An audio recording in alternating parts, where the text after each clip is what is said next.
கீர்த்தனா எங்கே போகிற? மெடிக்கல் ஷாப்புக்கு பேட் வாங்க போகிறேன். சரி, நீ வீட்டுக்கு போ, நான் வாங்கிட்டு வரேன். சரி. டே வாடா. என்ன மச்சான், இந்த பொண்ணுக்கு மட்டும் இவ்வளோ கேர் தர? என்ன லவ்வா? இந்த புத்தி எப்போ தான் நான் மாற்ற போகிறீங்க? கேர் பண்ணால் உடனே லவ்வா? அந்த பொண்ணு எவ்வளோ கஷ்டப்படுறா தெரியுமா? அவங்க ஃபேமிலி எப்படி பார்த்துக்கிறா தெரியுமா? எந்த சப்போர்ட்டும் இல்லாமல். ஒரு காலத்தில் பொண்ணு பிறந்தா ஒரு மாதிரியும் பையன் பிறந்தா ஒரு மாதிரி பார்ப்பாங்க.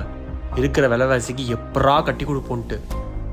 பொண்ணுங்க தான் கடைசி வரைக்கும் பெற்றவங்கள பார்த்துக்கிறாங்க. பசங்களாம் ஒரு கட்டத்தை விட்டுறாங்க அவங்க ஃபேமிலின்னு வந்தோன்னு.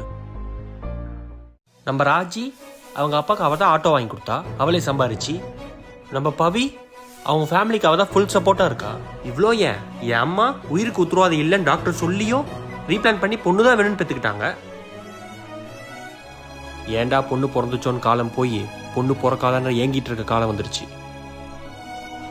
பொண்ணு பிறந்தா யாரும் பயப்படாதீங்க, அவங்க தான் அவங்கள கடைசி வரைக்கும் வச்சு காப்பாற்றுவாங்க.